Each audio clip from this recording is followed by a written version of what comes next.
Hi అండి. ఒక మిత్రుడు ఒక పోస్ట్ పెట్టాడు. అది చూసినాక వీడియో చేయాలనిపించింది. ఎందుకంటే ఇప్పుడు శ్యామల గారు అధికార ప్రతినిధిగా వైసీపీకి అయితే ఆమె స్పోక్ పర్సన్‌గా ఉన్నారు. ఆమె చాలా విషయాల గురించి మాట్లాడుతుంది. మంచిది, మంచిది. ఏదైతే పోసాని మురళీకృష్ణ సంబంధం లేని వాటి గురించి మాట్లాడి పర్సనల్‌గా ఎళ్ళాడో, అలానే చిరంజీవి ఎక్కడో సినిమాలు చేసుకుంటున్నాడు. ఆయన రాజకీయాలతో సంబంధం లేదు. ఆయన ఏదో అన్నాడు. ఒక వారసునిస్తే బాగుంటుంది. ఎందుకంటే ఫస్ట్ ఆల్రెడీ ఒక అమ్మాయి పుట్టింది కాబట్టి క్లింకార. కొడుక్కి వారసుడు పుడితే బాగుంటుంది, లెగసీని కొనసాగిస్తుండటంలో తప్పేముంది అక్కడ? పెద్ద అదొక ప్రత్యేకంగా కూతురు పుడితే వారసురాలు కాదా అని మాట్లాడుకొచ్చింది శ్యామల గారు అయితే. రీసెంట్గా నాకు ఒకటి విషయం తెలిసింది. ఆమె యాక్చువల్గా బ్రాహ్మణ్ అంట. మరి నేను తప్పు మాట్లాడంటే కరెక్షన్ చేయండి. ఆమె బ్రాహ్మణ్ కుటుంబం నుంచి వచ్చింది. ఆమె పెళ్లి చేసుకుంది రెడ్డి అతను. మరి లవ్ మ్యారేజ్ ఏంటో మనకు తెలియదు కానీ మరి అలా మన ఇంటర్ కాస్ట్ మ్యారేజ్ అంటే ఆల్మోస్ట్ లవ్ మ్యారేజ్ ఉండొచ్చు అనుకుంటున్నాను నేనైతే. ఆ, మరి రెడ్డిస్ పెళ్లి చేసుకుందంట. వాళ్ళ కొడుకులకి ఎవరైతే అమ్మాయికి పిల్లలు పుట్టారో వెనకాల రెడ్డి అనే తోక తగిలిచ్చారంట. అది సహజంగా అందరూ రెడ్డిస్ చేసే పని, మంచిది. సరే వాళ్ళ కులాన్ని వాళ్ళని ముందు తీసుకెళ్ళడం తప్పే ఉంది కానీ రెడ్డిస్ అని వెనకాల తగిలిచ్చారు ట్యాగు. మరి శ్యామల పుట్టింది బ్రాహ్మణ కుటుంబంలో కదా, మరి ఆ పుట్టిన పిల్లలకి తన పిల్లలకి మరి బ్రాహ్మణ్కి సంబంధించిన పేర్లు ఉంటాయి కదా, శర్మ అని లేకుంటే చారి అని ఇలాంటి పేర్లు పెట్టచ్చు కదా. వెనకాల రెడ్డి అని తగిలిచ్చింది. ఇది చాలామంది ప్రశ్నిస్తున్నారు. నేను కూడా ప్రశ్నిస్తున్నాను. ఎందుకంటే మనం మాట్లాడే ముందు ఒకవేళ ఎదుటి వాళ్ళు చూపిస్తే 4 వేలు వెనక చూపించినట్టు మన వైపు చూపిస్తాయి కదా.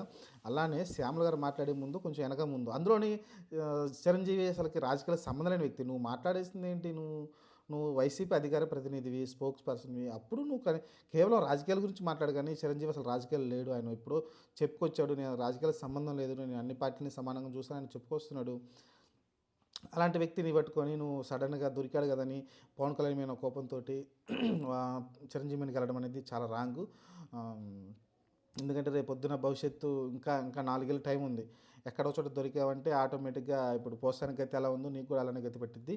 కొంచెం జాగ్రత్తగా ఉండాలి. ఎందుకంటే కొన్ని కొన్ని మంచి విషయాలని ఏదైతే అధికార పక్షం తప్పు చేస్తుందో వాటి గురించి మంచిగా మాట్లాడుతున్నావు, కరెక్ట్. కానీ ఇలాంటి పోషణ చేసిన తప్పులు నువ్వు చేసావంటే, మీరు చేశారంటే తప్పు అవుతుంది. మీరు కొంచెం జాగ్రత్తగా ఉండాలి. ఇలాంటి విషయాలు మాట్లాడేటప్పుడు, అది అందులోనూ పెద్ద వ్యక్తి గురించి మాట్లాడేటప్పుడు ఆయన పెద్ద తప్పుడు మాట అయితే అనలేదు. ఇప్పుడు నీ కుటుంబంలో నీకు అర్థమవుతుంది కదా మరి. రెడ్డి అని లేకుంటే అసలుకి ఇప్పుడు ఇంటి పేరు ఏం పెట్టుకున్నావు? మీ ఇంటి పేరు అట్లనే ఉంచుకోవాల్సింది కదా నువ్వు. ఇప్పుడు నువ్వు వచ్చిన మీ హస్బెండ్ ఇంటి పేరు ఎందుకు పెట్టుకుంటున్నావు? మీ నాన్నగారి ఇంటి పేరు పెట్టుకుంటే అయిపోయింది కదా, ఒక పని అయిపోయేది కదా. మరి మీ నాన్నగారి లెగసీని వారసురాలు కొనసాగించాలంటే ఇప్పుడు చిరంజీవి రేపు పొద్దున కొణిదెల పేరు రావాలంటే కొడుకు కావాలి. కూతురికైతే ఆ కొణిదెల పేరు మాయమైపోద్ది కదా, అందుకని అడిగి ఉంటాడు. అలానే ఇప్పుడు ఇప్పుడు మీ నాన్న పేరు ఒకటే కూతురు అనుకుందాం పొరపాటున, మీ నాన్నకి ఒకటే కూతురు, ఆ ఇంటి పేరు కొనసాగాలంటే ఇప్పుడు నీవు పుట్టిన పిల్లలకు పెట్టచ్చు కదా. ఆ రెడ్డి అనే పేరు ఎందుకు తెలిచావు? కాబట్టి ఇలా చాలా ఉంటాయి. మనం మాట్లాడే ముందు కొంచెం వెనక ముందు ఆలోచించి మాట్లాడితే బాగుంటుంది. కొన్ని కొన్ని విషయాలు అంటే తెలియనితనంతో మాట్లాడుతుంది. అంటే తెలియనితనంతో నేను అదే అనుకుంటున్నా, క్లియర్గా అర్థమవుతుంది.